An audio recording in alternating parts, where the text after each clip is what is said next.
Gen Zs में इन्होंने पोल किया था और उनको लगता है अगर मैं रिलेशनशिप में एंटर करता हूँ द गाय और अ गर्ल, मेरी जिंदगी उसके बाद बहुत अच्छी हो जाएगी, और ये बात गलत है।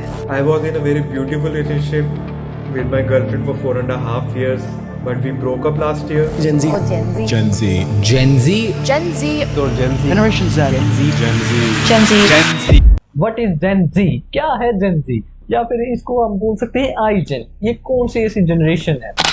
Gen Z जो लोग 1997 के बाद पैदा हुए हैं 2012 तक, उनको हम कंसीडर करते हैं Gen Z में। इवन दो हम भी कुछ Gen Z में ही आते हैं, और इसीलिए शायद हम आपको इस Gen Z के बारे में बहुत डीपली बता सकते हैं, क्योंकि कुछ चीजें हमने खुद एक्सपीरियंस कर रखे Gen Z के बारे में, as we also the part of the Gen Z।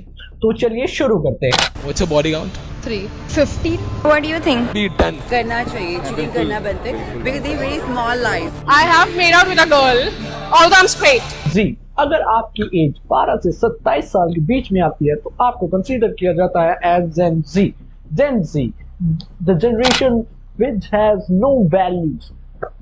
Gen Z एक ऐसी जनरेशन जो कि बहुत ही डिप्रेस रहती है आज के टाइम में, जिसको बिल्कुल भी मतलब किसी भी चीज की वैल्यू नहीं है। Gen Z के बारे में न जाने कितनी सारी बातें जो हम कर सकते हैं, तो उनको वन बाय वन हम इस वीडियो के अंदर कवर करते हैं। Why all these problems were faced by Gen Z? The untold truth of Gen Z. Let's talk about the time before Gen Z. चलिए बात करते हैं उस समय की जब Gen Z का समय नहीं था। कोट है बढ़िया, hard time creates strong man and strong men create good time and good time create a weak man and weak man create a hard time।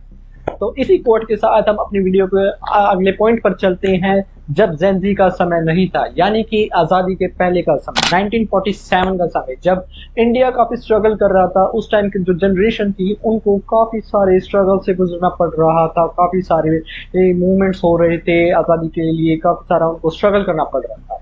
उस समय की जनरेशन में भगत सिंह जैसे लोग थे जो अपने देश के लिए कुर्बान हो चुके थे। उन्होंने काफ़ी स्ट्रगल देखा, और उस स्ट्रगल को देखने के बाद भी उन्होंने वो लड़ाई लड़ी और फाइनली उन्होंने इंडिपेंडेंस गेन करी। उस टाइम पे बंगाल में काफ़ी मूवमेंट हुए थे, नॉन कॉपरेशन मूवमेंट हो गया, सत्याग्रह हो गया।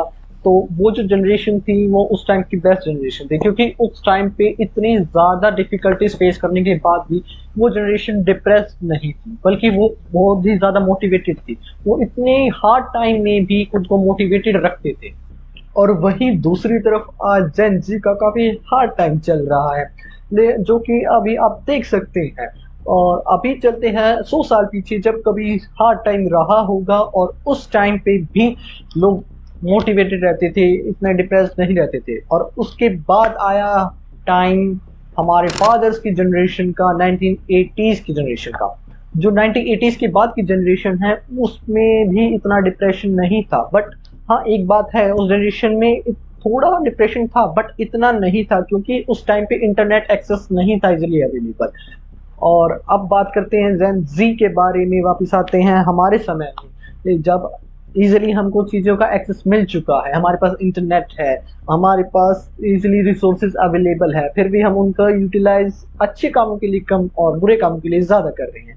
आज के टाइम में Gen Z काफ़ी एडिक्टिव हो चुकी है फोन की, पोर्नोग्राफी की। एक बच्चा दिन में 2 बार मास्टरबेट कर रहा है, और फिर उसके बाद ही सोशल मीडिया के रील्स पे रील्स स्क्रॉल करे जा रहा है, और फिर उससे उसको डोपामिन की आदत हो चुकी है, और अर्ली डोपामिन उसको एडिक्टिव बना रहा है, बहुत ज़्यादा एडिक्टिव। तो वो कुछ हार्ड वर्क करना चाहता ही नहीं है, जिससे उसकी जो मैस्कुलिनिटी है वो भी वीक हो रही है। और इस चीज़ की वजह से फेमिनिज्म बहुत तेज़ी से ग्रो हो रहा है, जो मेंस का टेस्टोस्टेरोन लेवल है वो कंटिन्यूसली डिक्रीज हो रहा है। और ये सारी जो चीज़ें हैं ये हो रखी हैं Gen Z में। तो ये जो सारी चीज़ें हम फेस कर रहे हैं Gen Z में, इसका one of the major reason है कि भाई लैक ऑफ नॉलेज। क्योंकि आज के टाइम में जो हमारे Gen Z की जो अभी यूथ है वो किसी भी बड़े बुजुर्ग के पास बैठने के लिए खुश ही नहीं है, कोई बैठना चाहता ही नहीं है। अगर कोई बैठेगा, अगर कोई बड़ा बुजुर्ग आता है तो कुछ उसको अपने से ज़्यादा समझते ही है, उससे भाई हमको तो सब कुछ पता है, हमें सारी नॉलेज हमको ही पता है, ये तो पागल है, इनको नहीं पता।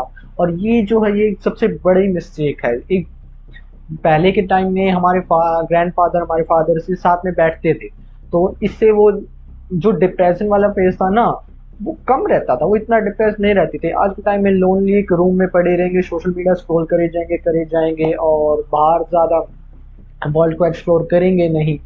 तो मैं तो बस इतना ही कह सकता हूँ, क्योंकि मैं भी एक जेंजी का पार्ट हूँ, आर्यन भाई भी जेंजी का पार्ट है, तो इससे बचा तो नहीं जा सकता, पर काफ़ी हद तक अपने आप को कंट्रोल किया जा सकता है, अपने आप को इम्प्रूव किया जा सकता है, अपने आप को डेवलप किया जा सकता है अच्छी हैबिट्स के साथ। जैसे हम जिम जा सकते हैं, बुक रीड कर सकते हैं, नई स्किल पे काम कर सकते हैं और अपने आप को जितना हो सके नेचर को एक्सप्लोर करने का ट्राई कर सकते हैं, ट्रैवल कर सकते हैं। तो इस टॉपिक को यहीं पे ख़त्म करते हैं। अगर आपको इसका नेक्स्ट पार्ट चाहिए तो आप कमेंट डाउन कर सकते हैं और हम इसका नेक्स्ट पार्ट लाने की ज़रूर कोशिश करेंगे। तब तक के लिए धन्यवाद।